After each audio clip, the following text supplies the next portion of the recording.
नमस्कार दोस्तों, मैं हूं सचिन कुमार। आप सभी का एक बार फिर से अपने YouTube चैनल में स्वागत करता हूं। देखो, मंजिल को पाना है तो कोशिश तो करनी पड़ेगी, क्योंकि लहरों में नौका पार नहीं होती और कोशिश करने वालों की कभी हार नहीं होती। तो इसी के साथ मैं भी हार नहीं मानूंगा, पेपर लेके आऊँगा, इतने पेपर लेकर आऊँगा, इतने PDF दूंगा, इतने मॉडल पेपर दूंगा कि आप लोगों को एकदम रट जाएगा। हाँ, बस यही क्वेश्चन रखा है, बोर्ड एग्ज़ाम में रखा मिलेगा, पक्का है, 100% गारंटी के साथ में। 3 घंटे का समय मिलेगा, 70 नंबर का क्वेश्चन पेपर होगा। जैसे ही पेपर उठाओ, पढ़कर 15 मिनट पेपर को स्टार्ट कर दो, जब तक कि कलम चलता रहेगा आपके नंबर बढ़ते रहेंगे, पक्का है।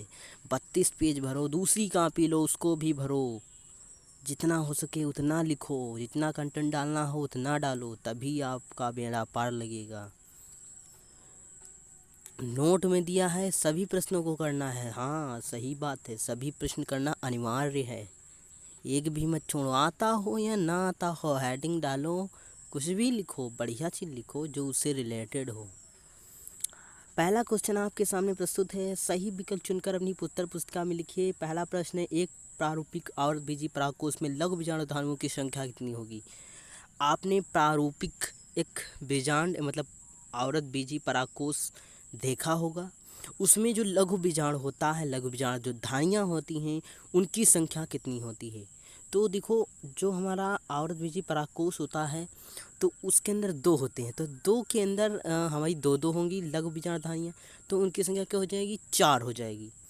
फिर है, डीएनए पॉलीमरेज एंजाइम की खोज करने वाले वैज्ञानिक कौन थे। भाई साहब, डीएनए जो पॉलीमरेज चैन थी उसकी खोज करने वाले वैज्ञानिक का क्या नाम था, तो नीरेनबर्ग नाम था। निम्न में से कौन सा जीवाणु जनित रोग है, कौन सा है जीवाणु जो उससे फैलता है, जीवाणु जीवाणु से कौन सा फैल सकता है भाई साहब, पोलियो, पायरिया, अतिसार, हाथी पाँव। हाथी पाँव, क्योंकि जो अतिसार होता है और जो पायरिया पोलियो होते हैं ये जीवाणु द्वारा नहीं फैलते हैं। हाथी पाँव। निम्नलिखित में से कौन पादपों के साथ सहजीवी संबंध स्थापित करता है। ये क्वेश्चन बहुत ही ज़्यादा पूछा जाता है, इसको तो आप लोग रट लीजिए। निम्नलिखित में से कौन सा है, तो इसमें हो जाएगा आ और बा दोनों, मतलब राइजोबियम और माइकोराइजा, ये दोनों क्या करते हैं कि सहजीवी संबंध स्थापित करते हैं। अगला प्रश्न है हमारा, दोहरा निषेचन या द्विनिषेचन या त्रिसंलयन किसे कहते हैं। एक ही के अंदर सब कुछ आ जाएगा भाई साहब, ये भी इम्पोर्टेंट है। बहुभ्रूणता क्या है, परिवार नियोजन की स्थायी विधियाँ लिखिए। स्थायी विधियों का मतलब समझते हैं, वासेक्टोमी, ट्यूबेक्टोमी, मतलब नसबंदी और वो जो ट्यूब को बांध दिया जाता है, जो नली होती है।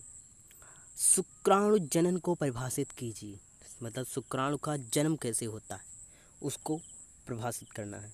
मनुष्य में विषाणु जनित 4 रोगों के नाम लिखिए जो विषाणु द्वारा फैलते हैं। वायरस से। प्रतिरक्षा पर टिप्पणी लिखिए। डीएनए फिंगरप्रिंटिंग का वर्णन कीजिए। उत्परिवर्तन को परिभाषित कीजिए। प्रभाविता और अप्रभाविता में विभेद कीजिए, ये भी इंपॉर्टेंट है, बहुत ज़्यादा पूछा जाता है बोर्ड एग्जाम में। पराग नली शिशु पर टिप्पणी लिखिए, पराग नली शिशु पर टिप्पणी लिखना है, IVF पर। भारत में परिवार नियोजन की आवश्यकता तथा इनकी विधियों का वर्णन कीजिए। अंडाणु जनन से आप क्या समझते हैं, सचित्र वर्णन कीजिए। जैव प्रौद्योगिकी का कृषि क्षेत्र में क्या उपयोग है। पॉलीमरेज चेन रिएक्शन क्या होती है, रासायनिक उर्वरक व जैव उर्वरक में विभेद कीजिए। टीकाकरण और टॉक्सासाइड में अंतर कीजिए। मेंडल के पृथक्करण का नियम। डीएनए और आरएनए में अंतर। सह प्रभाविता का नियम, ये भी इंपॉर्टेंट है सबसे ज़्यादा। मनुष्य में यौन संबंधी उत्पन्न रोगों के लक्षण बताइए। वाहित मल हमारे लिए किस प्रकार हानिप्रद है।